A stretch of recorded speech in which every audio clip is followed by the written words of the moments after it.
Welcome to the Heavy Spoilers Show. I'm your host Paul, and I'm very excited to talk about DC's new movie, The Flash. Throughout this video, we're going to be breaking down what happens in it, the comic book influences, all those cameos, and what the ending means for the future. Please hit the thumbs up button if you enjoy the video, and also don't forget to subscribe for more breakdowns on The Flash throughout the next couple of weeks. Now, the movie itself is loosely based on the book Flashpoint by Geoff Johns and Andy Kubert. In order to understand what was going on in comics at the time, we first have to time travel ourselves all the way back to Crisis on Infinite Earths, which was released in 1985. This mega event came at a time when comics had kind of spiraled out of control, and all the multiversal iterations were getting a bit too much to keep one contained continuity. Thus, they had this big crisis event that allowed them to kill off some of the characters, celebrate others, and also streamline the canon into one straightforward thing. Now, one of the major events that happened in Crisis was the death of Barry Allen, who ran so fast that he seemingly disappeared into nothing. Wally West then took over the mantle, and he became the Scarlet Speedster for about the next 20 years. For a long time, it seemed like Barry Allen was dead, but Grant Morrison ended up bringing him back in Final Crisis, which allowed Geoff Johns to use the character on his own run. Starting off with Flash Rebirth, this was then followed by the book Flashpoint, which this movie is loosely based on.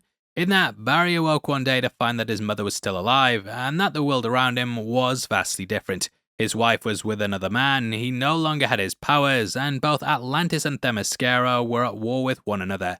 The Justice League was no more, and someone else was in Batman's cape and cowl. Now, in this iteration, it turned out that this was actually Thomas Wayne, with Bruce being the one that was shot in Crime Alley. Martha actually had a mental breakdown because of this, and in the Flashpoint world, she went on to become the Joker. Now, things here are slightly altered with Bruce still being Batman, but instead he's played by none other than Michael Keaton. Arguably, the biggest selling point of the movie. I have to admit that when this was announced, I got nuts and started to breakdance with the devil in the pale moonlight. We'll talk about it more as we get into the video, but in the Flashpoint reality, the war between Aquaman and Wonder Woman was slowly causing the world to destabilize, and thus Barry went to Wayne Manor in order to try and work things out.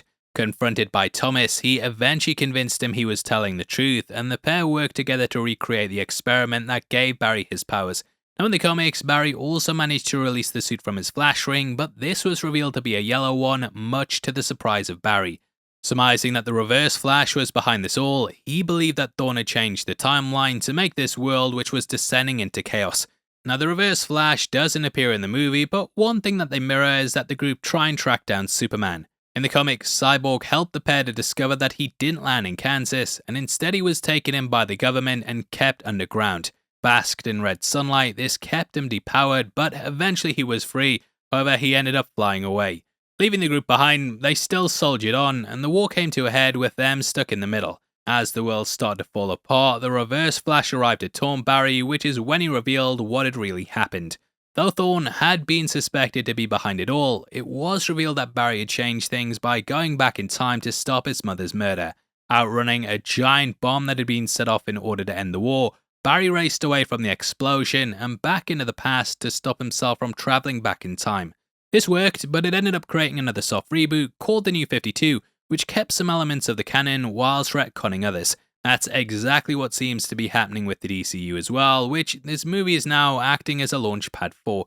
It's crazy to think that this was originally supposed to release in 2018, but stuff's been such a mess that they've now ended up having to use it as Flashpoint's original intention, which was sort of to restart things. Anyway, the original Flashpoint was adapted into an animated movie, which somewhat inspires the beginning section of the film. That had a Saturday morning style team up with all the Justice League getting back together for one final showdown. Though they don't bring the entire band back together here, we do get some big moments with both Gal Gadot and Ben Affleck coming back in the film. Affleck lamented recently that he finally figured out how to play the character, and depending on what tone you like with DC, I think you're either gonna agree or disagree with him. I'll give my feelings on this first act later on, but I at least appreciated that they got back a lot of the older cast to open things up. Batman dons the blue and grey colour scheme for the first time in a film, and he also rides on top of a bat bike that looks like it was ripped right out of the pages of White Knight. The Flying Fox appears later on for a split second as well. Jeremy Irons as Alfred mans the comms, and the Lasso of Truth also makes an appearance too. Now, similar to the comics, it's Bruce who Barry confides in. The source material had the pair having a heart-to-heart at the end of the work, and in it Barry actually gave Bruce a letter from Thomas in the alternate timeline. It's one of the best endings to a comic book ever. I wasn't crying, there was dust in the room, and it allows Bruce to get some closure on the death of his dad. Fathers also play a big role in the legacy of Barry Allen, as his dad was of course wrongly convicted for the death of his mother. That's something that affects this Barry too, and when speaking with Bruce, they directly reference the character travelling back in time during the events of Zack Snyder's Justice League. Bruce warns him that there could be paradoxes created, but he still goes back, which takes him right into the Speed Force. This makes him arrive at a sort of Speed Force arena, which I think is known as, quickly check my notes, the Chrono Bowl, I think. I didn't jot this down when I was watching it, but I listened out for it later on, and I'm sure they said that. Barry here realizes that he can wind things back by the second, and we see flashes of his time fighting Henry Cavill in Justice League, and also Jai Courtney in Suicide Squad. We discover that in the past, Barry's mother forgot to pick up a tin of tomatoes from the store, and that she sent his dad over to one to get some. Whilst he was gone, someone broke into their home and stabbed her, and Barry's dad arrived to find her dying in the kitchen. The death was pinned on him, but recently Bruce has managed to clean up some of the CCTV footage to show his dad was in the store. However, his cap is covering his head, and thus it can't exonerate him, so Barry has to come up with other ways to try and fix the past. He goes back in time to the store and drops the tomatoes in her trolley, which then means his dad doesn't have to go out and pick them up. Thus, the murder never happens, and then he sets out to go and return to the present. Here though, as he's moving back, a strange creature pops out and hits him, and this is none other than the Dark Flash. Now, if you've ever seen a CW Flash season, then chances are you know exactly what the twist is going to be, and you can instantly guess this is an alternate Barry Allen. It's something that's happened throughout the comics, with darker versions of Barry often grappling with the character, and in the show they played it up with Savitar, but here they've kind of combined elements of him along with the Black Flash from the comics. Now this is revealed later on in the arena, and we also get some major cameos from across the DC universe. Using archival footage, CGI, and actors that were brought back to shoot little scenes, we get a wealth of people from the past, especially when it comes to Superman. This includes George Reeves, who appears in a black and white world, Christopher Reeve back as Superman, Teddy Sears as Jay Garrick from the CW-verse, Helen Slate as Supergirl, Adam West as Batman, and lastly, Nick fucking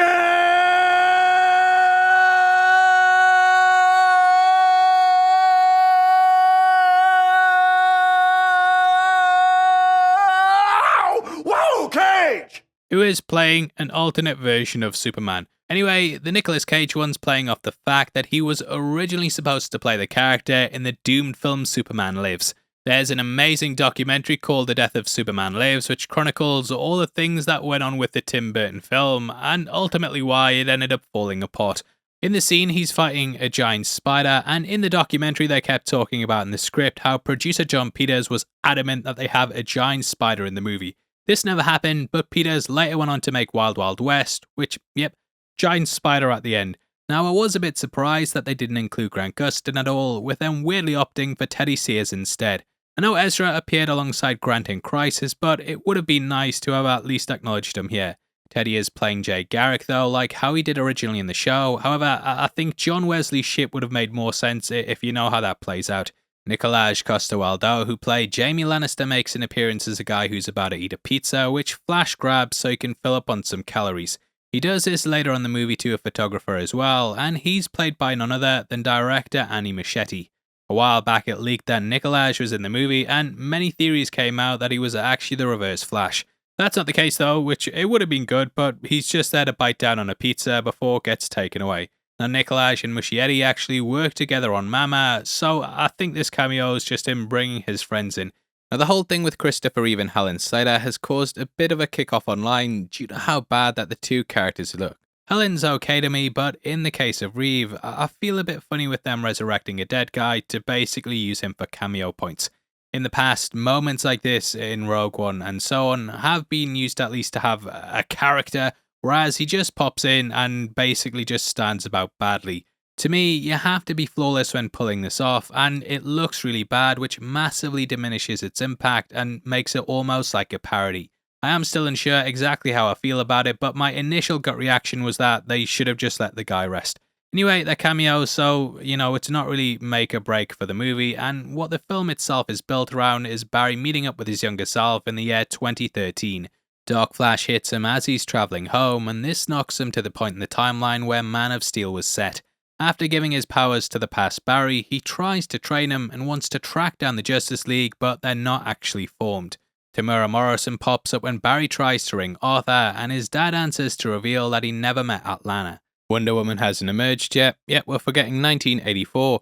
Cyborg's still playing college football, but they do know who Batman is, and Barry of course knows his secret identity. This takes them to Wayne Manor, which is where they're shocked to find the mansion from the Tim Burton films, which in real life's known as Nebworth House. Lots of cool items here, including the Joker's laughing bag from the 1989 film, and they also have the Japanese warrior suit that popped up in that movie. Upon exploring the kitchen, which appeared there too, Bruce leaps out of a cupboard and shows that he's still got it. Even though he's now living life like Howard Hughes, Batman Returns, and I have to admit I loved seeing him spewing catchphrases, even if they were a bit on the nose. Now they decide to get nuts and want to head out to get Superman due to Zod's attack on Earth now being imminent. Thinking that he's in Russia, this is where they find Supergirl instead, and if you cast your mind back to Man of Steel, then there were some clues towards this. You'll remember early on that Clark goes on at the Kryptonian ship, and here he finds an open pod which many have linked with her. Supergirl in the comics was sent to Earth before Kal-El in order to protect him, however, things didn't work out quite as planned.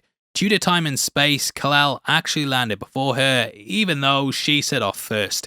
Saving her is where the movie really ramps up in terms of action scenes, but like Kal-El in Flashpoint, she doesn't trust humans. She's been completely drained of everything, and Kryptonians get their powers from the sun, so starving them of it causes them to become almost skeletal. This is something that we saw when the nuke went off in the Dark Knight Returns comic book, and also during Batman v Superman in a similar scene. We discover that Zod actually intercepted his ship and that he killed the baby Kal-El, believing that the Codex was inside his blood.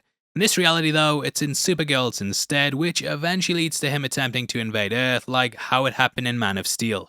The group want to take the fight to him, but Barry needs his powers, and this leads to them attempting to try and get them back. In one of the movie's many Back to the Future references, he's electrocuted through a similar sort of means to how the kite works on the clock tower in that film. He fails to get his powers though, but eventually Supergirl flies him up into a storm, which is when he finally manages to regain all his abilities. Now this takes us to the big scene in the desert against your boy Zod. Michael Shannon has been openly talking about the movie, and he recently said that he didn't find his role here all that fulfilling compared to what he did in Man of Steel. Kinda wild that he's doing this before the movie even releases, but the man, he clearly doesn't give a fuck. Either way though, not throwing shade on the guy, but I can see why he was handled the way he was, as he's not really the main antagonist here, it's in fact Barry who is. A big Fortnite battle plays out with Barry 2 donning a spray-painted Batman Returns suit and General Swanwick getting murdered by Zod.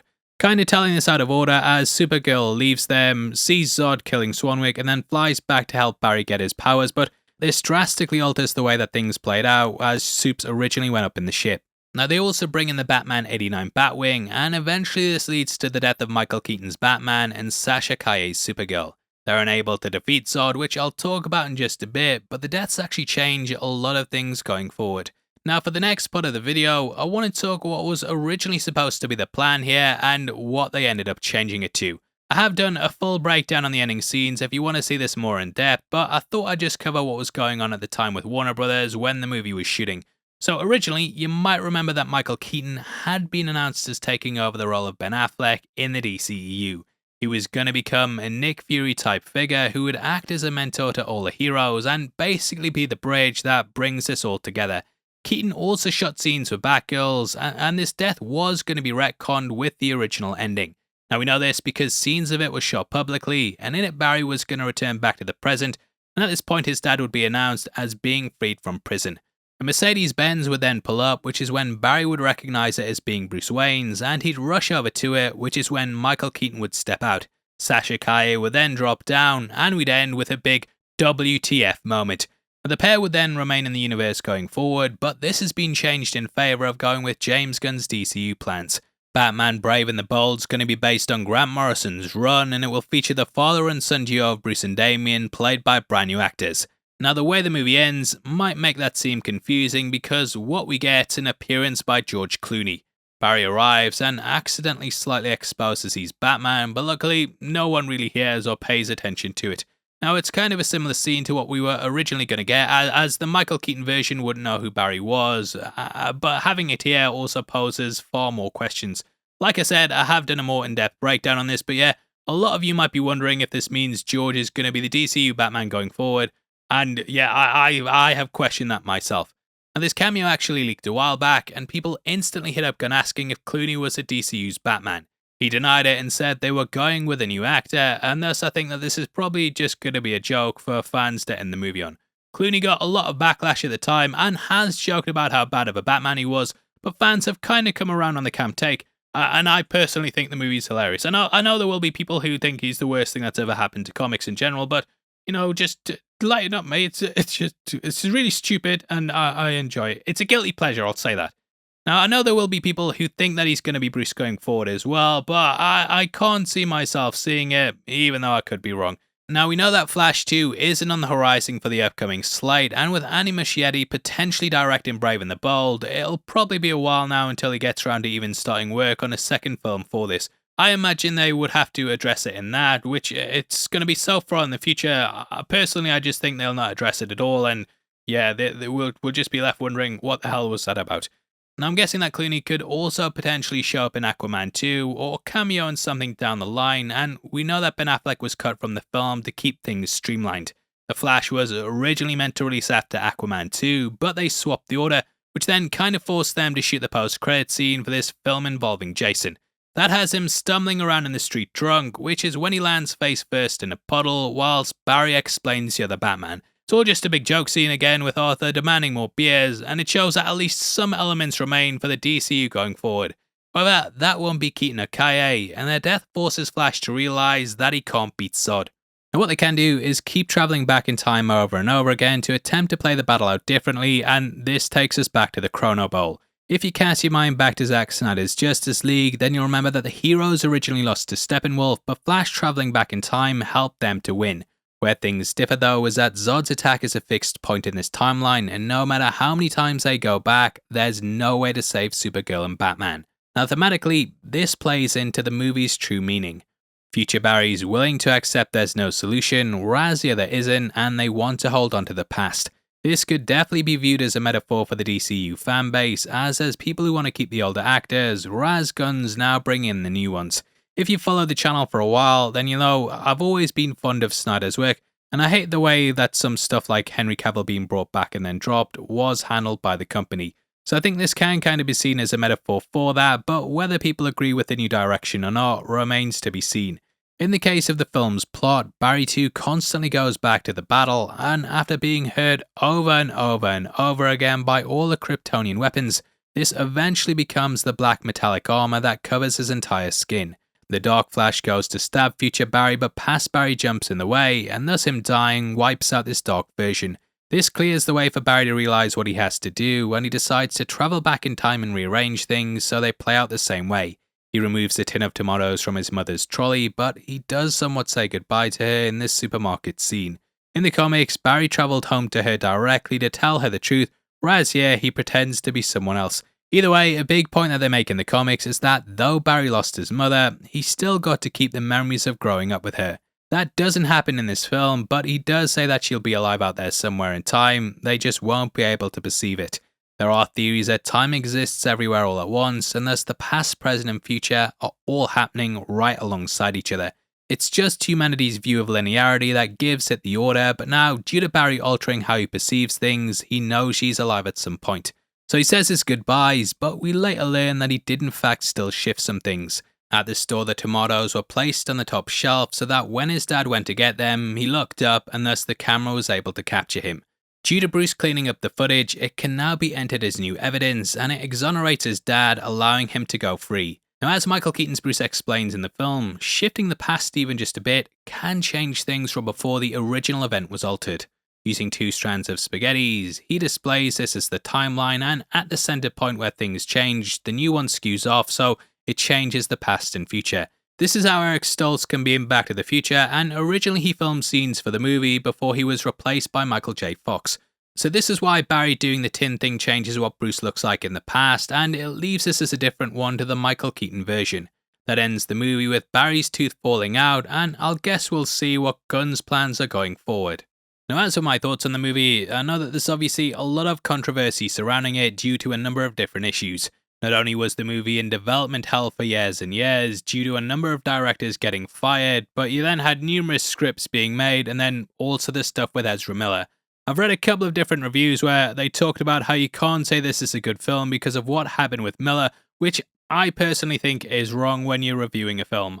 I am a critic, so I am just going to stick to criticizing the movie rather than spending the next 10 minutes talking about something that doesn't affect the script, performances, or the plot of this film. If you want to hear that, then there's tons of videos out there on the subject, but I think if I'm making a video that's a review of the film, then I should just review the film. Now, I did try and keep that out of my mind when watching it, and I also tried to go in with the hype, hopefully not affecting how I saw this playing out. Due to Miller not being able to market the movie, they've had to go above and beyond in other ways, and they've pulled out the likes of Tom Cruise and Stephen King to say that the film's amazing. Gunn has said numerous times this is one of the best comic book films ever made, and while I think it still has some good moments in it, I wouldn't put it up there as that. And that doesn't mean it's not serviceable, and there's a lot here to like. Whatever you think of Miller, the performance here is really well put together, and considering that they're playing two parts, it's an even bigger achievement. You will forget that this is someone who's probably not reacting to anything in the scene with them, and that they had to film every scene twice in order to give the two Barrys a scene together. Ezra kills it with both, and it's an incredible feat to pull this off to the level that they do. Now they're also aided by Michael Keaton, who it's as good to see back as I thought it was gonna be. Keaton is one of my favourite actors, and there was some time where he kinda went off the radar for a while after playing Batman. Sure, he did stuff like White Noise, which I liked, but he never really hit the highs that he used to be at until he got the major revival with Birdman. Since then, he's done a number of great performances, with his being the case here too. I know a lot of it's just kinda him saying stuff from the older movies, but I think he brings enough here on top of it to really add to it. The opening is incredible as well, and all the stuff involving the older cast is absolutely brilliant. Though Sasha Calle is in it for a very small amount compared to what I was expecting, she also somewhat steals the scene she's in, and I really hope that they bring her back for the DCU in the future. Now, where my problems lie with the movie comes surprisingly in its first act. I was told that this was a big and bombastic Saturday morning cartoon, but I didn't really vibe with it all that much. Felt very Justice League, and the whole baby scene, Bruce spouting off about how he should give his money to the poor, and Barry admitting he's a virgin. I was a bit like, I know it's lasso of truth stuff, but just the tone of it, I went in expecting that this would be a celebration of Snyder's work, which obviously has a much darker tone, and they kind of lean more into the camp sort of tone that Joss Whedon went with. When it comes to DC, I must admit, I prefer the darker take on stuff, and that's not just because I'm a Snyder bot, but also with stuff like the Batman, Dark Knight trilogy, Joker, that's more what I tend to lean towards. I think it just feels a bit off when it comes to my personal tastes, but yeah, like I said, I know people enjoyed it, so if you're fine with it, then it's not going to ruin the movie for you.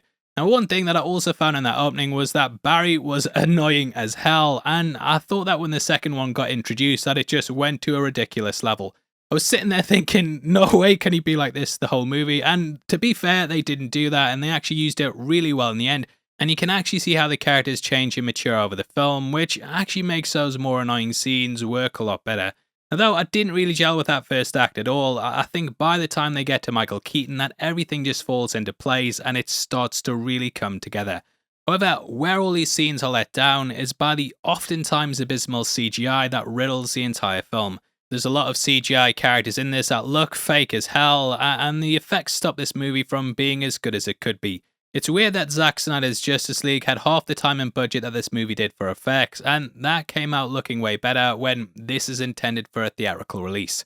I watched Avatar 2 last week, and that's kind of set the bar now for me as to where I think CGI should be at for 2023. I think a lot of this looks really bad, and I kind of wish they'd taken out some of the money from the marketing budget in order to pay for the effects to be polished. They've done crazy over-the-top marketing for it, including programmed drone flights that portray the film's logos, and they've had to do this because they can't really use their star to push it. The budget for the film's rumoured to be around the $300 million mark, and for it to look like this, it is pretty wild. It was also supposed to release in July 2022 originally, but it was delayed a number of times due to the switch-ups at Warner Bros. So to have it completed almost a year ago, and I know they've done reshoots, but to have it pretty much all done a year ago and still look this bad at points is unexcusable to me. No one's going to remember the marketing plan with those flying drones in 5 years' time, but the poor CGI is going to be something that lasts forever, so I think they should have put more into it. Now, another issue that the film has is that it's releasing 2 weeks after Spider-Man Across the Spider-Verse. There's actually a lot of similarities with that I think are going to make people put the two up against one another. I am going to spoil some of the elements from that movie, so if you haven't seen it, then skip ahead 30 seconds because I'll just be talking about how things are the same. Okay, go. Right, yeah, that's enough time. So if you're watching this bit, then you've seen that movie, and in both films, we have a hero who travels across the multiverse, a parent's life or death controlling the fate of the entire universe, and an alternate version of them that ends up appearing. There's a lot beyond that, but yeah, one film is about trying to do anything to change the canon, whereas the other is about accepting it. Now, in my opinion, Across the Spider-Verse does this stuff better, so The Flash rightly or wrongly gets a bit of a negative gleam to it due to coming out so close to it. Flash also suffers from the fact that we've had so many multiverse movies already, which have sort of used the same sort of tropes. Weirdly, this was put into production before all the ones that have come out before it, but it's now releasing after, meaning that they have had time to go and steal its thunder. You've had so many movies now that have brought back old actors, dealt with the multiverse, and even award winners like Everything Everywhere All at Once. That unfortunately has taken away from what I think would have been a groundbreaking movie had it been dropped before all those other films. However, I still think this is a great movie, and it's helped by brilliant performances, some hilarious jokes, and a lot of moments that celebrate the history of DC. I think this is a really good film, and definitely worth checking out if you're watching this review without going to see it. I don't know why you would, but thanks for sticking with me. Now, with all that being said, this is the best DC movie since The Dark Knight. I know I say that about every DC movie, but this is a DC movie that Dark Knight, The Dark Knight, best movie Dark Knight. There's 3 Dark Knights in this movie, making it the most Dark Knight. Sorry, don't know what happened there, but yeah, that's a joke, mate. It was a crap joke, to be fair. But I think in the end that this movie deserves to be seen. It's not one of the best comic book movies ever made, but it's a good time, and that's why I'm giving it an 8 out of 10. And that's kind of my right out of the theatre reaction, and I'm sort of hovering between a 7 and an 8, but for how I feel at the moment, I think it would round up to an 8 instead of going down. Shill, I guess, yeah, still a shill, but my issues with that first act, I think, are solved as the movie goes on, but my score may drop down once I've had a couple of chances to watch it. Now, I think that this film is going to be absolutely torn apart on Twitter, but overall, it's a good Flash film and a good adaptation of Flashpoint.